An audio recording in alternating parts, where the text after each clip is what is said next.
Welcome to Star Trek, our ongoing journey through the What is this episodes. after night edition? This is Welcome to Star no, Trek, this Trek, is Trek. after being emotionally torn from aorta to pulmonary embolism. We've just finished watching The Visitor, and yeah, that was deep. That was heartfelt. That was everything. I am joined by my fellow co-hosts Automaton 2000 and Jared Big McLarchute, and once again joined by the wonderful Eva Thomas. How are you this episode, especially after watching that amazing episode of DS9, which has been widely regarded as one of the best? I mean, it's not just one of the best Deep Space Nine episodes. I think that has to be one of the best episodes of Star Trek, period, across every series. It's a beautiful episode. It's heart-wrenching. It's well written. It's well shot. It checks every single box that I think there is. Just an absolutely beautiful tribute to the father-son relationship, which I think is explored in other episodes of Deep Space Nine, but none quite as well as this one. Definitely. So yeah, I mean, it may be one of the best episodes of science fiction television ever made, and somehow is criminally underrated and undervalued when people talk about the best episodes of Star Trek, because people will talk about Far Beyond the Stars or In the Pale Moonlight or Best of Both Worlds or City on the Edge of Forever. And it takes a few episodes before you get down to The Visitor, and rewatching it again now, I don't understand how that could be, because it packs such a wallop just from start to finish. It wastes no time getting right into it and living there the entire episode. Absolutely. So, usual things. This was directed by the one and only David Livingston, who has done many episodes of Star Trek, over 60 in fact. And this was also written by Michael Taylor. And if you want to know the pedigree of that, there's definitely some good ones in here, including In the Pale Moonlight, Blink of an Eye, which again is another time-traveling episode there, and The Bride of Chaotica, a nice fun diversion from his usual style. I assert that this is the best use of time travel that Star Trek has ever done. There's something inherent to relationships, the temporal aspect, how it builds over time, and your memories and your experiences deepen the value of that relationship. Where it's like, if you want to save the universe plot, like, that doesn't need time travel to have the same amount of weight, where I feel like if you apply it to a relationship, it really adds a lot to that. I'm drowning in behind the scenes, so since you mentioned the director and writer, a couple notes on that. Yeah, so this was originally going to be directed by Odo's actor Rene Auberjonois, but the Worcestershire of actors, but he wasn't available. Cole Meany wasn't available, so they had to switch the dates, but they kept who was in that slot. So instead it was David Livingston, who's done 62 scripts. He said, quote, "The Visitor is the best piece of material I've ever been able to direct in terms of the script. It's probably the show I'm most proud of because of the impact." And he's done a lot of Star Trek. So for him to say it's the best, bar none, good for him. The writer, Michael Taylor, based the concept of a fan visiting a reclusive writer who hasn't published in years on an interview given by J.D. Salinger to a high school student who turned up at his door. I found that interesting because I thought they would go for, all right, we want to make this a Jake and Ben episode, and then thought, okay, how can we tie that into the Jake character? He's a writer, let's go with that. But it seems like they went with the writing aspect first, and then probably it would have been a natural fit to use Jake. So that surprised me that they went with concept first and then kind of backfilled who's going to star in that episode. Yeah. I mean, it is the most natural fit, and it makes sense that you would go that way. It's kind of odd inspiration just because J.D. Salinger was kind of famously a reclusive curmudgeon that wouldn't talk to anyone about anything. So I guess, grafting Jake's personality, or what his perception of Jake's personality on that, made for a much more heartfelt and tragic character. So it just goes to show that inspiration is not the only thing that matters in crafting a story and a piece of art. It's like, it's just where it starts. It's what you do with it that matters. And boy, they did a ton with this. Absolutely. And you're talking about the best use of time travel. And I think one of the ways that it does that and separates itself is like, it doesn't feel like a time travel episode. It's from the perspective of the person that's being jumped around, not the person doing the jumping. So it's like, it almost like you get to feel going forward in time organically instead of it feeling like jumps and gaps. So it just felt much more organic, much in the same way that, you know, something like the Inner Light is, to where that also feels kind of time travel-y, but it's really not in its execution.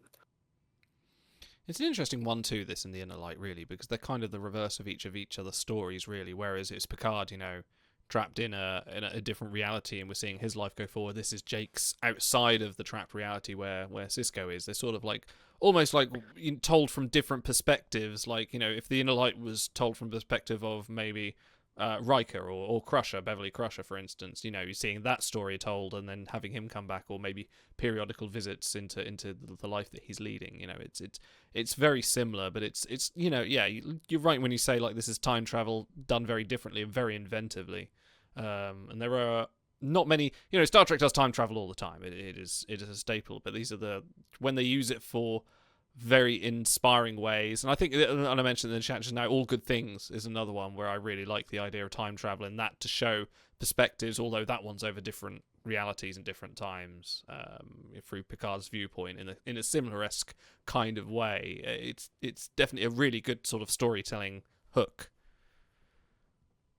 Yeah, and I think another thing is that when they do a lot of time travel episodes, it's done to, oh, here's the TNG crew in the 18th century. Here's the setting becomes the reason for the time travel, and then they just figure out a plot to do that. Please don't Whereas besmirch this, Times Arrow in front of me. I'm a big Times Arrow fan. I will do it again. I promise. But everything that informs us that time has passed is done in a very subtle way. It doesn't really draw attention to itself. I mean, yes, the actors are in older and older age makeup, but other than that, it's just really not commented on. It's just folded in as part of the narrative. Well, the makeup alone is a great yardstick, because you see how old they are and you know where you are in the timeline instantly. So you're not distracted trying to figure out, all right, where are we now? You instantly know. Yeah. One of the things I was looking at is we see the house, Jake Sisko's house, at the beginning of the episode, and then we see it at an earlier point in time when he's married and when he's happy. And if you look at some of the subtle ways that the decoration has changed and the way it seems to be taken care of, and then you look at it at the temporal point, you know, later in time in the episode, and it's clear he's paid less attention to it. He's letting his settings decay around him because he's so focused on his grief and trying to bring his father back. Well, that's one of the big differences between Inner Light. You know, Picard initially resists, but then eventually he becomes accustomed to it, and he starts participating in the community and has children and all that.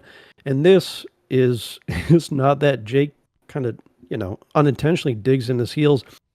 And Eva, you said something great during the watch along where, you know, all Ben cares about is his son being happy. And all Jake cares about is getting his father back. And they care more about each other than they do about themselves. And I like the storytelling where his divorce is an afterthought. Him giving up his writing is an afterthought. He's so obsessed on getting his father back that a lot of the exposition just happens verbally telling you what happened. But all the stuff on screen is about him trying to get his father back because that obsession has consumed him. Let's talk about Tony Todd in this episode, because he's the real star here, playing Jake. So originally, they're all stars in this one. oh yeah, true. Originally, he wasn't going to be in the role. They were going to try and put age makeup on Kira Clofton, but it's too difficult to make someone that's 20 at this time, 1920 or late teens, turn him to 70. It was too challenging. So they cast Tony Todd, and I think you remarked in the episode, Otto, that it was just like, my God, he sounds exactly like Avery Brooks. Brooks. They definitely could, father and son. And during production, Tony Todd was studying Cyril Clofton's, his movements, his acting ability to try and reproduce. Another thing as well about Tony Todd, which adds so much weight to this episode, which points to so much of his performance, is like he revealed that, as he was filming the episode, he was mourning his aunt who had raised him like a mother, like a child, and had died 3 months ago. And this is sort of like coming straight in. He said, like, and quote from him, he says, "The script got me out of my shell. It was like she was whispering me to go back to work. And doing this was as close to heaven as I can imagine." So you can feel like when he's doing those scenes about losing his father, and, especially as the older Jake, you feel it a lot in there. Yeah, I had the longer quote from him, so I'll just throw in a couple of things. He did say, "The Visitor changed my life, not just in terms of the convention appearances, but the internet was exploding. I remember sitting for hours just basking in the glow of the love that was being written about that single episode." So, yeah. Yeah, he was great in this. We're so used to seeing Tony Todd as the Klingon Kern, or in what's this other? No, he doesn't. He plays a Hirogen as well. He was a Hirogen at one point, but mostly Kern, and seeing his this bruff, or even the Candyman, which is his most famous role. Seeing him being sort of like this very vulnerable, emotional person is definitely I suppose great for an actor if you're typecast as like, oh, you're going to play the gruff alien, to go like, actually come and play this child who's lost his dad and has to age and is obsessed with getting him back. Like that's got to be a huge turn. It's really, I think he knocked out of the park on this. Did he get a guest appearance Emmy nomination for this episode? No, because he should have. He should have. He didn't. Yes. I don't believe so. This episode, I think those are. Go on. Well, I just think those are fairly hard to come by in this sci-fi television. Was nominated for an Emmy. Sci-fi always gets nominations for technical effects and makeup, but very rarely for acting, which is, fuck the Emmys, but. This was nominated for an Emmy for Outstanding Makeup for a Series. Who wants to tell me what episode beat it? Threshold. Threshold beat it for the Salamanders, which is and the fine horror for makeup. Makeup for Paris and bleh. Okay, fine. Which is wild to me that DS, because I was there watching these series side by side on whatever channels, and it still blows my mind that you could watch The Visitor and then go and watch Threshold and have that whiplash. Because DS9, did its fair share of hard-hitting episodes. As long as we're talking about acting, let's give flowers to Cyril Clofton. I think this is his best episode, and I called out while we were watching that scene with him in sickbay and his dad. He's smiling. He finally gets his dad back, and his dad asks him, "How are you?" And he can't hold it together. He can't lie. Yeah. He knows his dad will see through it, and he just loses it. And I'm like, "Oh my God, buddy, you're done." And child actors, it's hard for them to emote believably, and I guess you could say as a young man by now, but especially if you have the history of DS9, him being like a troublemaker, running around with Nog, being a prankster. But he's a kid at the end of the day who misses his dad, and I think he slipped into that role of vulnerability so well in this. A quote from him, an interview just a couple of years ago, he said, "All these years later, you know what's going to happen. You know what it's about. I've read the script. It's been 25 years. But yet I'm still dripping tears watching this episode. I can't make myself not feel these emotions. You feel the loss, the emptiness, you feel the regret, you feel all the emotions, and then you reflect on your own life and the people that you love and what it means to have them in your life or to lose them." So I'm glad we're not the only ones who cried this episode. Well, and as great as Tony Todd is in this, I don't think the episode works unless Cyril Clofton rises to the occasion and the challenge of being the connective tissue to get to Tony Todd's version of the character. And it all reads as the same character. And the same character, two different actors, that is also a very difficult challenge to pull off believably.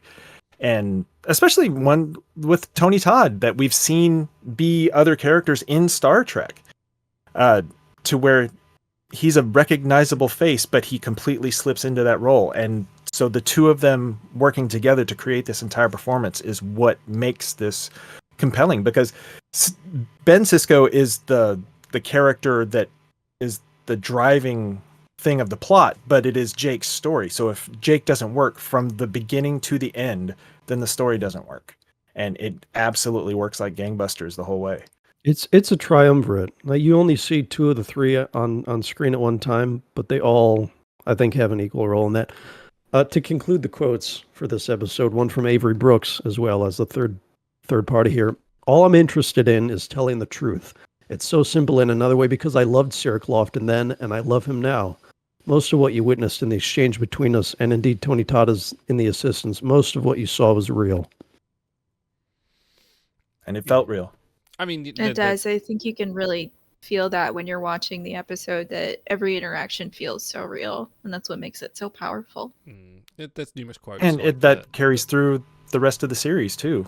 Just the genuine love and affection that you feel between Ben Sisko and Jake Sisko it's always there, and it's what makes it one of the strongest depictions of a father and son relationship on any show, I would say. You know, Cyril Lofton has come out and said numerous times, and so's Avery Brooks, you know, they were like father and son on set. Like, you know, I think Cyril had a fairly problematic childhood, and, you know, definitely he found a lot of love and attention from Avery. And, you know, there was, you know, even though Avery had his own kids, he definitely sort of pulled him in and said, hey, you know, part of the family, you know, this is... Yeah, and it's what is a testament to how strong that, you know, it is like it's widely underrated for being one of the best father-son dynamics on television. Not just Star Trek, not just anything. I would say on television. I've never seen anything that I can think offhand. Correct me if you can find something stronger, but like of Benjamin and Jake Sisko. And the racial dynamic, which is always the butt of jokes when it comes to father-son stuff. And I know both Brooks and Lofton are very proud of that. There was something that I was going to touch on is I think the black father-son relationship is something that's very rarely depicted on television, and to see it depicted so well and so positively is just so great. Just one of the most wonderful contributions that the show could have. And pioneering. This is what, 1998? 99? No, yeah, 98. Somewhere in then, there, isn't it? Yeah. No, it might even be earlier than that, actually. What was it? 93 DS9 started. So yeah, 97, 98. Like, this is... You don't see stuff like this on television. You don't, especially being that this groundbreaking. And it wasn't lauded for at the time. You know, DS9 was the black sheep of the series, and it's not until much later that people were going back to it and kind of going like, oh wow, actually, this is pioneering stuff, not just for storytelling, not just for serialization, but just because of the relationships that are depicted on the show. And, you know, it's pioneered from Avery Brooks putting his foot down, because he had a lot of swing on the show. He was very much, you know, the big man on the set, because, you know, he's on Spencer for hire. You know, he was he was good for that. So yeah, no, definitely good for that. I've got a quiz for you too, because I think Auto knows the answer.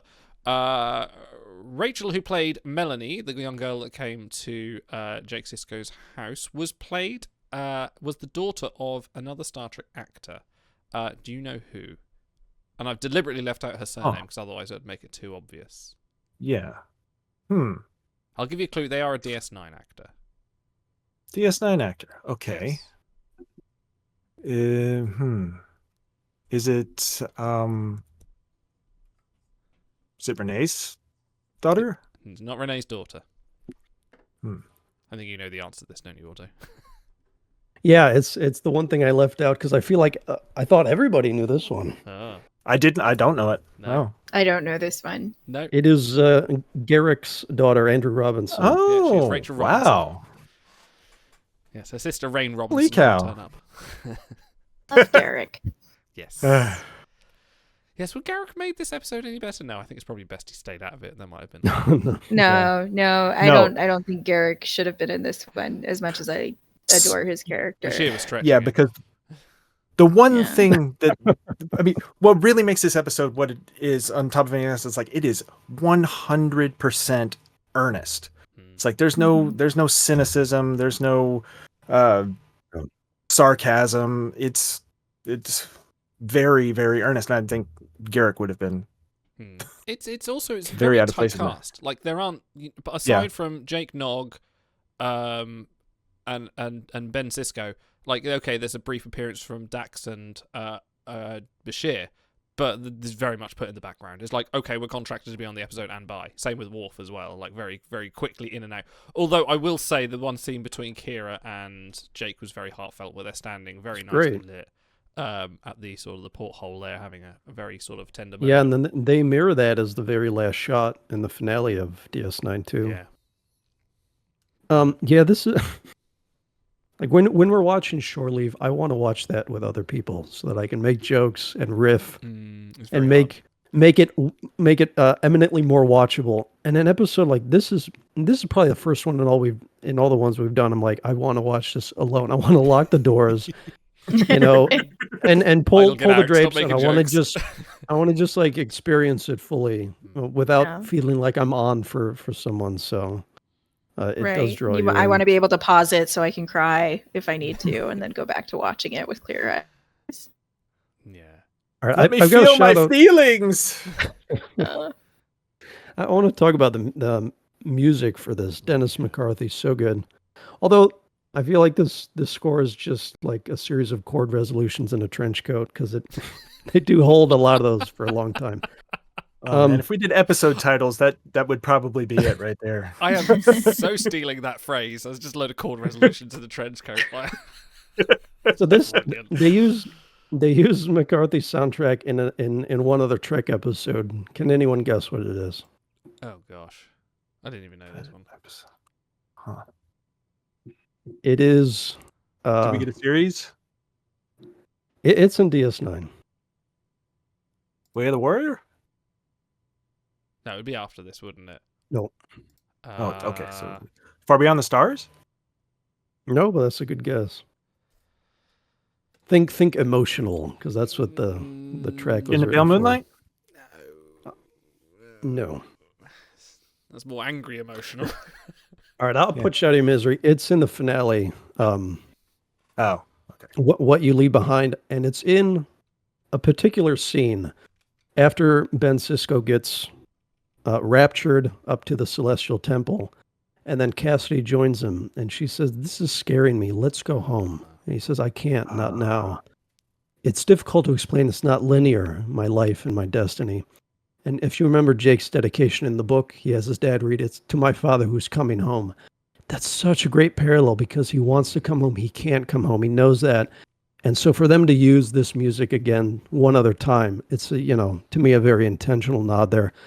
And then I called out when we were watching that shot of Jake leaving DS9, and he's looking through the window, and DS9 is getting smaller. That's a callback to Emissary, where Ben Sisko's leaving the Saratoga. They do that exact same shot.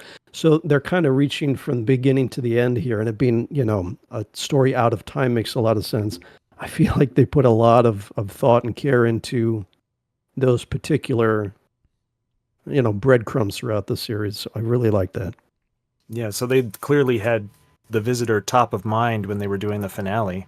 Right. As one of their referential touch points. Yeah. Speaking of leaving breadcrumbs, it is time to go over to bread. That's right. It's time for our bread section, which is also for Eva's sake. Can you explain bread?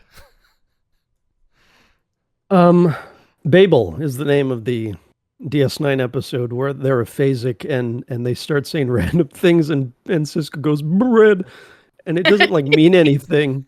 But we're also that's all we could talk about afterwards. So the bread of the episode is what sticks in your mind long after watching. When you think about the episode, what do you think about first? Even if it's some tiny little weird thing like Sisko going bread. Go on, Eva. What was your moment? I think the moment for me is... See, this is a hard one to do because there are a lot of moments in this episode that stick in your head, but honestly, it has to be that little headpiece that Nog has on his Starfleet uniform Wow. that covers up the back of his head and that like looks like a weird collar, or is it attached to his head? I don't know, but it's like definitely specific for Ferengi, obviously, and it just lingered in my brain. Like, what is that for? That's my bread. What do you think is under there? Do we ever see what's under the Ferengi head flap? Is it? It's a Oh. modesty. Aaron It's a Heisenberg's modesty. hair. Yeah, probably. Um, Okay, Big, give us your bread for the episode. Well, I have to be a lot more serious. Is that, and Otto brought it up on the watch, is that at the very beginning, seeing that Jake is setting his plan in motion, right there, it's like kind of an M. Night Shyamalan kind of thing where it's hiding in plain sight, but you don't know the significance of it until you watch it again the second time. That absolutely It's sticks old with man me. taking his medication, essentially. Yeah, it's for my sciatica, whatever. But yeah, it's much more serious than that. Auto. Bread.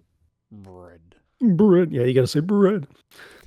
My bread is not even from the episode. It is the feeling of impending sadness when I most of this episode is extremely watchable, but that scene, and you know which one it is at the end with him and his dad, I know it's coming, and there's so few things on TV that I want to turn off and pause and be like, no, that makes me uncomfortable, and this is one of them. Like, I know it's coming, and I enjoy it. Like while I'm watching, I enjoy sobbing and having the emotion pulled out of me and stuff like that.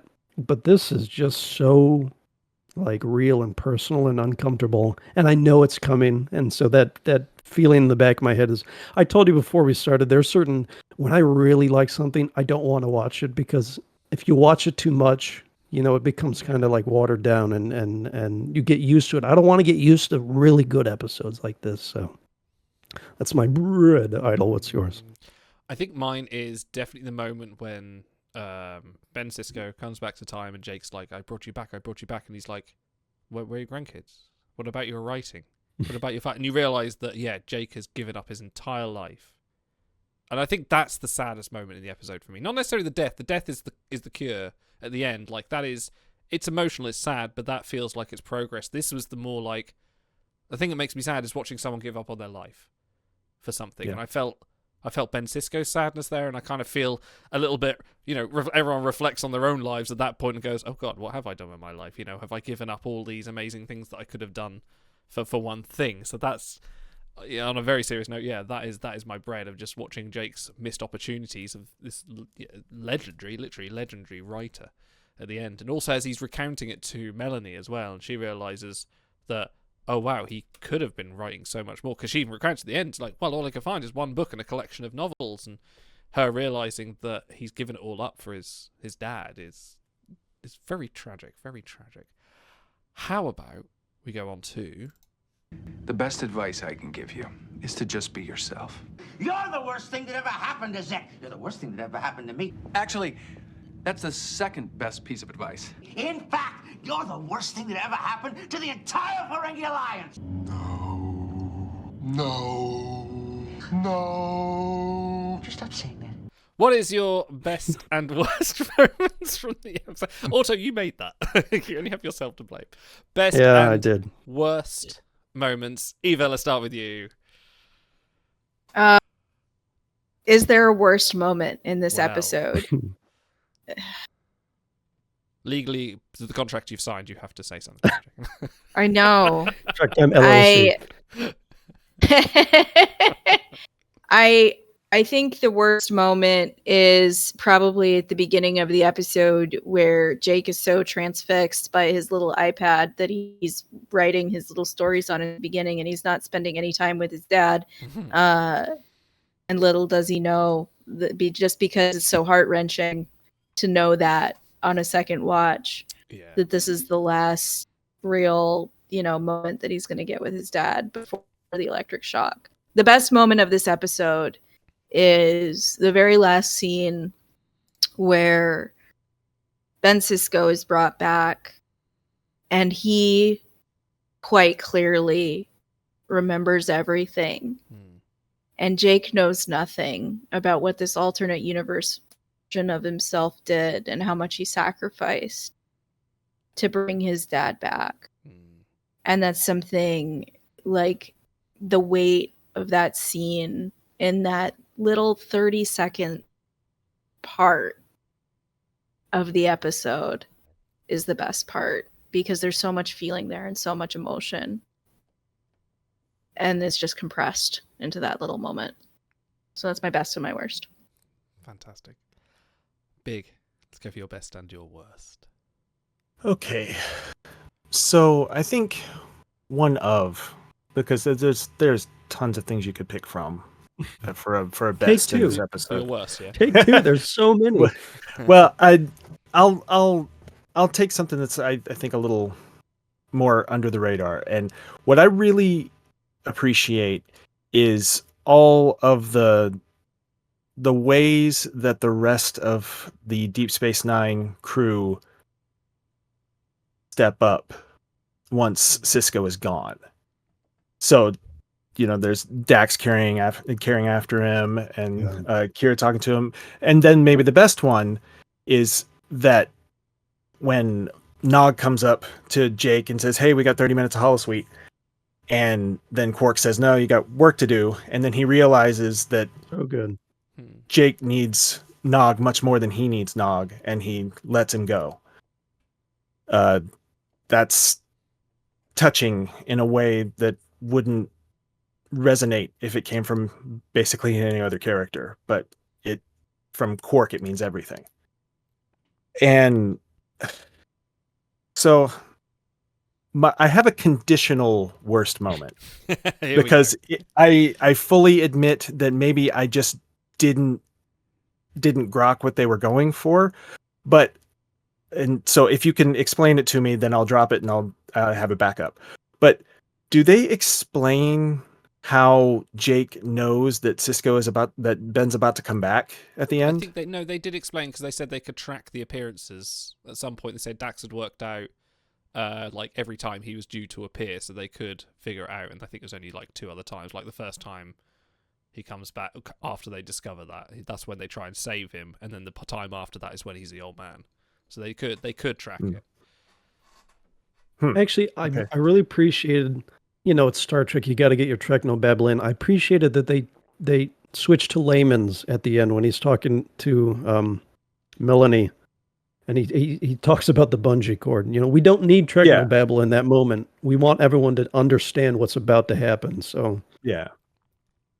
So I mean, that is not totally clear to me. So it felt a little coincidental that he just happened to, take the poison pill right then, and Cisco Ben shows up right after that. So crash episode, by the way. Yeah. Can't believe they left that in. My other lamer cop-out worst is in an episode where the old age makeup is almost universally great. The old age makeup on the oldest Jake Cisco is just a little bit below the standard of everything else, and it has to do the most work because it has to be they are this close to Tony Todd's face for probably a third of the episode in that makeup, so you get a lot of time to really inspect it, but I don't think it holds up quite as well as some of the others. So in an episode where you really have to pick nits to to find flaws, I think that's about the best I can do. Otto, best and worst. All right, I'll shout out Star's best moment of Ben saying, "My sweet boy." There's like a half dozen emotional climaxes that would be like the height of any other episode. So pick any of those. But I'll go with Dennis McCarthy again. I've been listening to that soundtrack most of the morning on repeat. So it's very good. McCarthy, I know Paul Balargian is another great DS9. He did like Siege of AR 558 and some of the more heavy later season episodes. It's so good, and it's very distinctive. Like some of the TNG or a TNG era, Berman era music can be kind of interchangeable, but the DS9 aesthetic I feel is pretty recognizable. So great work by him. Worst moment, where he's talking to Tony Todd's talking to Melanie. He says, "You see, I'm dying," and then commercial break, and he comes back. He goes, "Just kidding. I'm old and dramatic. I'm not, actually dying." And I'm like, I know you have to bring people back after the commercial break, but it felt very, 90s TV where I'm like, oh, okay, they have to pay the bills. And it brought me out of the moment just for a second. So I can't imagine watching this with adverts. Like, that would be such a weird whiplash to something like, and now we're going to trial our Ozempic. You can get it your doctor today. I'm dying. It's See, I did watch this with adverts recently. Oh, wow. And it was Yeah. a weird experience. Yeah. Yeah. Because like I think I said this previously, as I watched it as like a rerun on this cable channel that replays old Trek episodes, and it's definitely a different experience watching it on television with advertisements at regular breaks versus watching it front to back. Okay, I'll go best moment first while I hastily try and think of a worst moment. Best moment for me is Kira and Jake at the porthole where they're talking, talking about leaving the station. She says, "I'd really like you to leave the station." Like, she really opens up and just says to him, like, "You've got to go. You just have to go." It's not just that for the scene, for the dialogue, but the lighting on that is brilliant. It's like all sort of they're backlit. You just get the silhouette just shining through them. It's a very dramatic scene. Whoever was director of lighting on that day was just knocked out of the park, because that's a great dark shot, and it shadows the kind of the emotion of this scene as well. Like, DS9 is at this point, about to be taken over by the Klingons. It's about to be abandoned and left. You kind of feel that Jake leaving his home in that scene, in this darkness of the lights being shut off, not just of the station but of his future as well. It's really good. I really love that scene. it was in the pale moonlight, literally. Yeah, literally. Mm. Worst moment? I don't know. I feel like I have to pick on Bashir's accent, or just his, "I'm an old man now, look at my papers, I've got children who are really good." Just like, I'm just gonna really accentuate things, Like, okay, Ray, you get you're an old man, but you can be a little bit more normal. Thank you, Rayo Vantika Bashir there. It's hard to do, because I actually Yeah. thought Dax just sounded like normal Dax, but with age makeup, and then he kind of went too far the other way. I think when you're acting old, you're just supposed to sound really tired. Like, that's But that's the what best Tony way Todd to do does, it. doesn't he? He just basically, he doesn't act, "I am really old." He just sort of slows down, and he just sort of Right. takes his time over his Yeah. enunciation, and he acts like he's dying, literally. But Yeah. I'd say that's probably my worst moment. I couldn't think of anything else. I feel bad to pick on Bashir, because I do like Bashir as a character, but yeah, maybe not in that sense. That could have been O'Brien. That would have been better. Okay, let's go on to... I can show you my rating code. Schiller rating 3-5. Associational rating norm -3. That's much too low a rating. I was not accustomed to seeing an unsatisfactory rating on a member of my crew. Let's go with the rating criteria. And Otto, do you have something for us? Oh, I didn't even think about Oh it. no! Oh, in which case, I'll open up to the No. room. Who has got a good? Well, hold on, Stars, you're in Yeah, chat, so that's true. you got to let Yeah. us know. Well, while we're talking about it. How many? Tony If he didn't Todd's have one made? chambered already, I would be That's shocked. true. That's true. Yeah, Stars usually. Eva, do you have any ideas for a rating criteria? I suppose it's polite to- Baseballs. The temporal soul punches out of 10. Oh, yes. Mhm. How many hearts ripped out? How many Kalimar hearts ripped out by Benjamin Sisko out of 10? Yeah, Star's just gone with how many emotional devastations out of 10. Is that one? How many? How many Ferengi heads? How many well-coordinated Ferengi headscarves out of 10?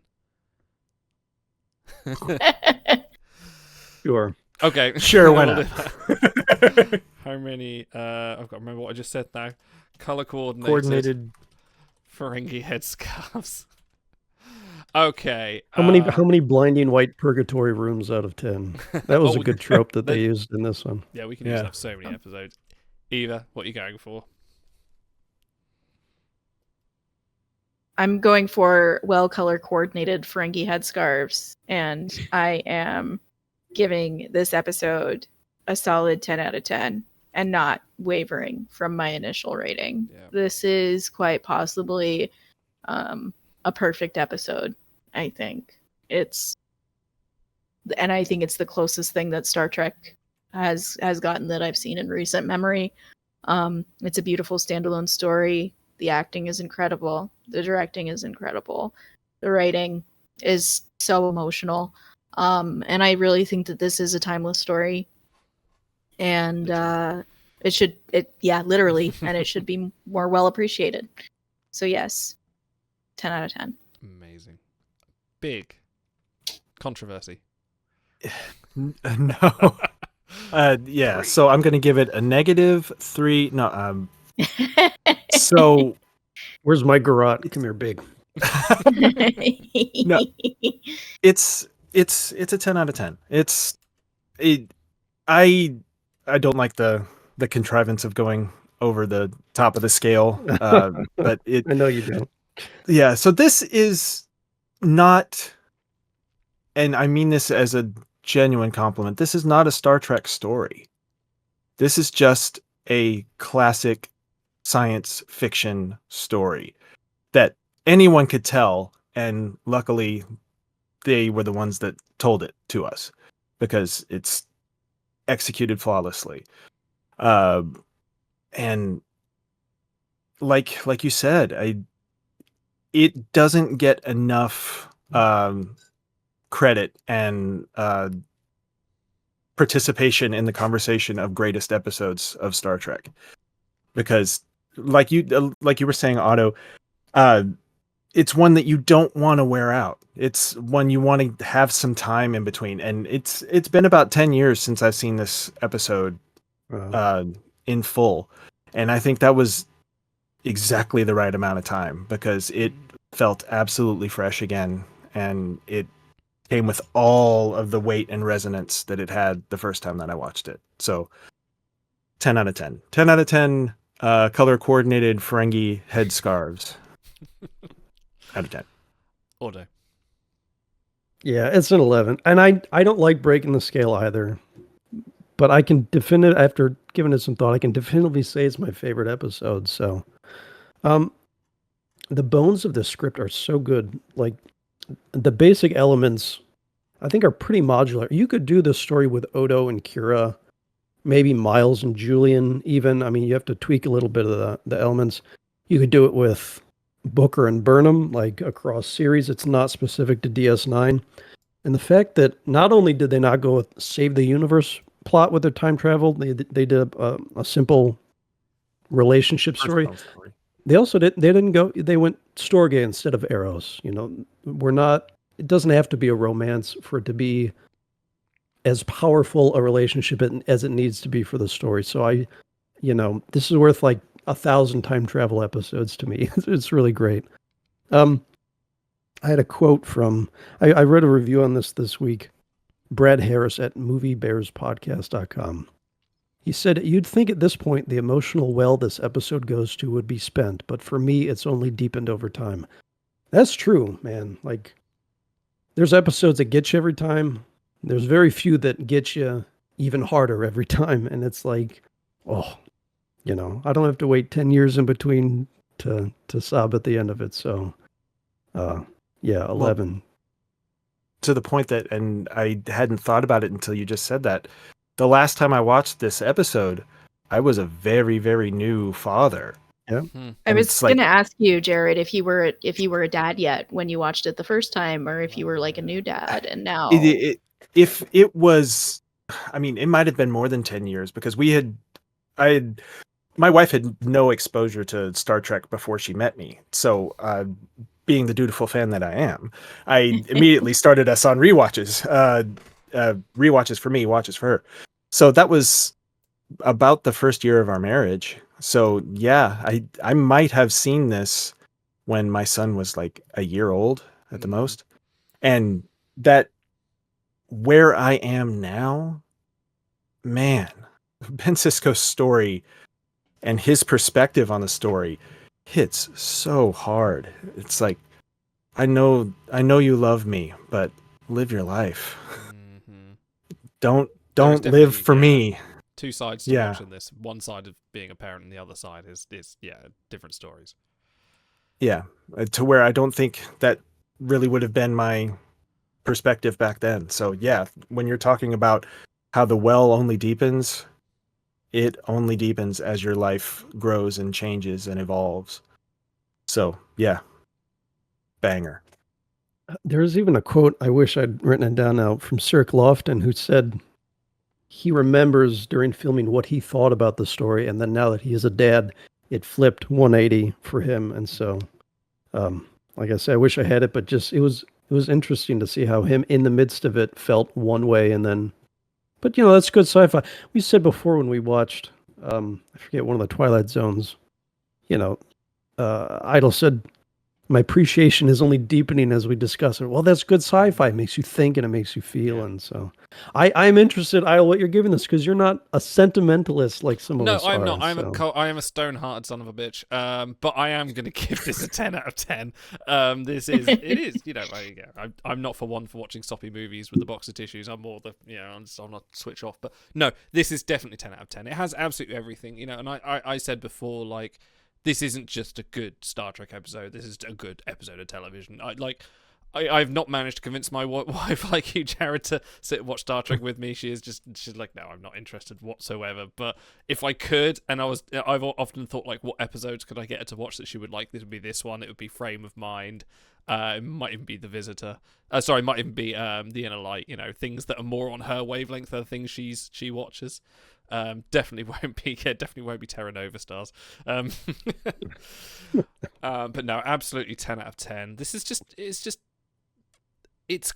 I think it's classic storytelling done incredibly well for for a contemporary at the time series. It's one of the ones you'll look to and go, like, this was innovative for the time. It tells a classic story done really. It's a father and son story of time. This is something, without tooting his own horn too much, you could see it as being an Othello kind of Shakespeare story, or something akin to the Odyssey for the time. Something that was written and then gone like, oh yeah, this is a story, watch it, and then only many years later is appreciated as a work of absolute genius. This is a work of absolute genius, from not just from the story side of things, but from the directing, the framing, from the acting, from every angle. This is a story that has to be watched till the end of time. And if you're gonna say, like, hey, let's do my desert, actually, that's an idea, something we should do one time, desert island discs of Star Trek, that's going to be on a lot of people's lists to say, like, yeah, I need this on there. So yeah, definitely 10 out of 10 for me on this occasion, which brings this episode's final score to a 10.3, and it is now top of our leaderboards, beating out Spock Amok, Those All Scientists, and The Magnificent Ferengi for top spot. It is now number one, our favourite episode of all time. For how long? Well, we'll have to see if we can break the scale again in the future. Okay, I've got to ask, what other episode would you break the scale for? Because this was her idea. So what could top this? That's a great question. And don't say surely. We'll know you're lying. No, absolutely not. I think Inner Light is actually a contender. I know we've talked about it a lot this episode, but you combine, a good time travel story with TNG, my first and forever love of the Star Trek universe, and then the absolute mastery that is that episode, and I think that might top it. But I also haven't seen it in a long time, so I would have to go back and do a rewatch to be sure. I mean, something else that kind of fits in the same kind of mold, that is another one that's under talked about, and some people, it really turns them off, is Family from TMG. Oh, so good. The By the way, also season 4 episode 2 in the same slot as this one. Yeah, yeah. Coming off a big emotional two-parter. Sorry to cut you off. Season 4 episode. No. Go find out now. That's most of what I wanted to say. It's just that I think Family is a pretty underrated choice in its own right. Dude, next time we'll do Inner Light and Family. Like, come on, could you have a better doubleheader?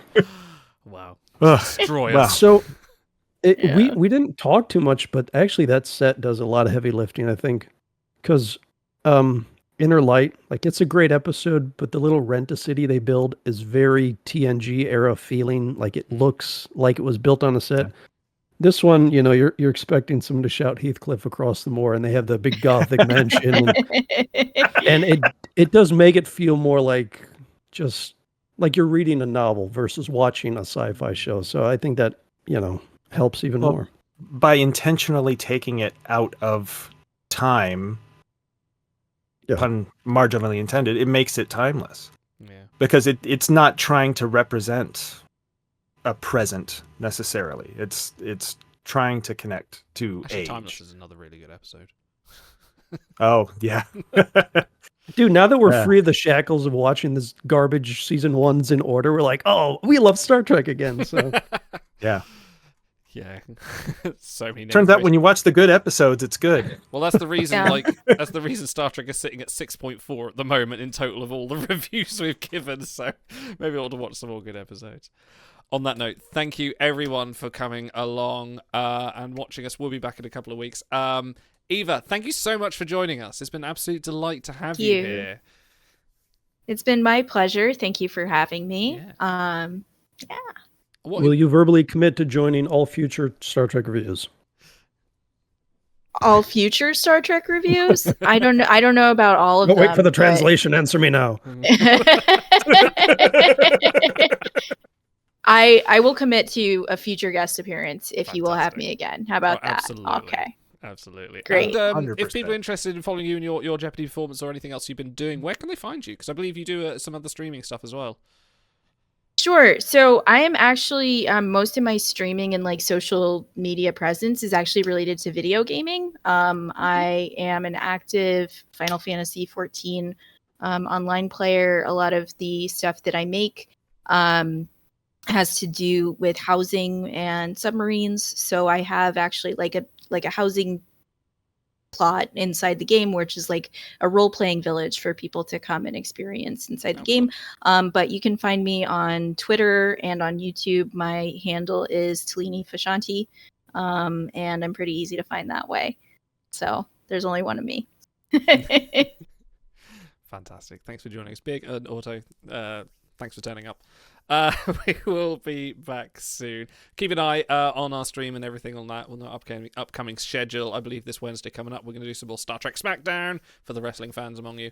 But we'll be back soon. Live long and prosper, and ta-ra.